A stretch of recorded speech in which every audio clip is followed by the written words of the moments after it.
Саламатсыздар ма білім алушылар? Бүгін өтетін тақырыбымыз сылақтау жұмыстары жайында жалпы мәліметтер. Өндірістік оқыту шебері Салкенов Олжас Мамырұлы. Мақсаты білім алушылар сылақтың қалай жасалуын және жұмыстан қалай атқару керектігін меңгереді. Міндеттер сылақтың қабаттары, қара сылақ, негізгі сылақ, әрлеу сылағы түсініп біліп меңгереді. Техникалық қауіпсіздігін сақтай отырып, керекті құрал жабдықтармен жұмыс атқару. Үшінші, сылақтау кезінде техникалық қауіпсіздік ережелерін сақтай отырып жұмыстар атқару. Сылақшылар іске кірісер алдында өздерінің жұмыс орындарымен танысуға, басты артық заттарды, әсіресе шегелер, шығып тұрған тақтайлардың бәрін жинау міндетті. Егер тақтайлар жинауға келмесе, шегелерін қайырып тастау қажет. Жұмыс басталмас бұрын құрал-сайманды тексеріп шығып, бұзылған жерлерін жөндеу қажет. Құрылыс шеберімен бірге сатылы қоршаулы лиса деп айтаймыз. Сатыларды, доңғалағын, сатылардың тексеріп шығу қажет. Құрылыс нысанынан келіп тұрған электр желілер жұмыс аяқталғанша арнайы электр қорабы арқылы ажыратқан жөн болып саналады. Жұмыс аяқталған соң құралдар тазалап, жұмыс орнын тазалау қажет. Керекті құралдар: бірінші, сылақ көміші, ковш деп атаймыз. Бұл жерде сылақ ковшы дайын қоспаны қабырғаға лақтыруға арналған құрал. Екінші, қалақ мастерок деп атаймыз. Қалақ бұл жерде қабырғаның тесік жерлерін немесе биік жерлерін алып тастауға немесе сылақ растворды şu жерге жағуға арналады. Үшінші, түзеткіш правила дейміз. Бұл L2 мм дейміз. Бұл сылақты қабырға жаққаннан кейін тегістігін көріп отыру үшін арналады. Негізінен уровень дейміз, деңгейінде көмегін атқарады. Төртінші, шелек 12 литрлік, 8 литр, әркімнің өзіне қажеттілігіне қарай таңдаса болады шелекті. Бесінші, андама, полуторокпа деп атаймыз. Андама сылақты қабырға жаққаннан кейін немесе қабырға жаққаннан кейін жағуға арналған құрал. Алтыншы, терка, полутеротын дейді, үгіткіш, пластик материал болып келеді, жұмсақ. Бұл қабырғада жағылған сылақты тегістеуге арналған құралға. Жетінші, өзінде керекті құрылыс әгі кәдімгі. Сегізінші, цемент. 9, гипс.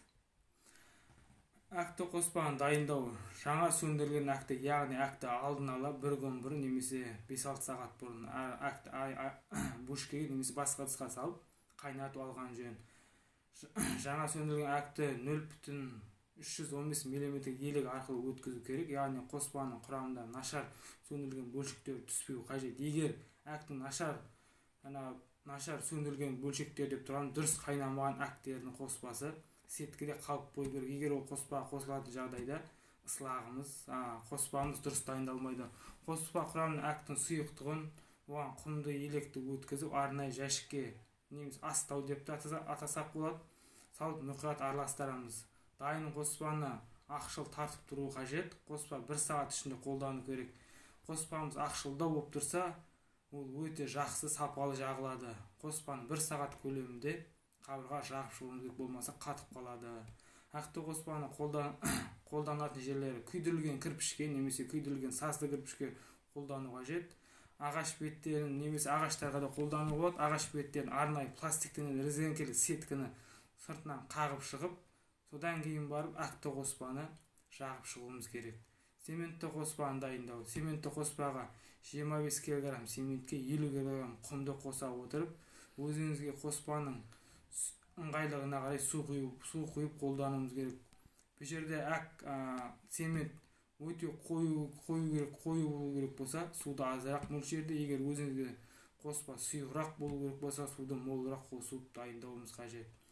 Дайын қоспа 30 немесе 45 минут ішінде қолдану керек. Егер одан кешігіп қалатын болсаңыз, цементті қоспамыз қатып қалады. Цементтің қолданылатын жері: бетонды қабырғаларға күйдірілген қыштар мен ылғал мөлшері көп түсетін жерлерді қолданамыз. Егер бетондарға немесе жуынатын ас бөлмелерінде су ылғал өте мөлшері көп түсетін жерге цементті қоспа пайдаланған жөн. Өйткені цементті қоспа ұзаққа шыдамды, суға берік болып келеді. Келесі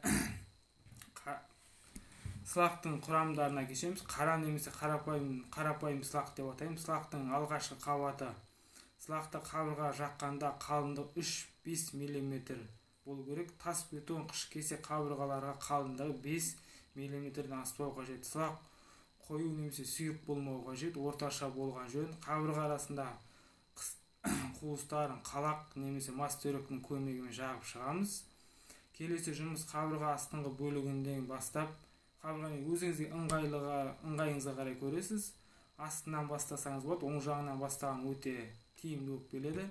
Ертінде шөміш көмегімен қабырға лақтыра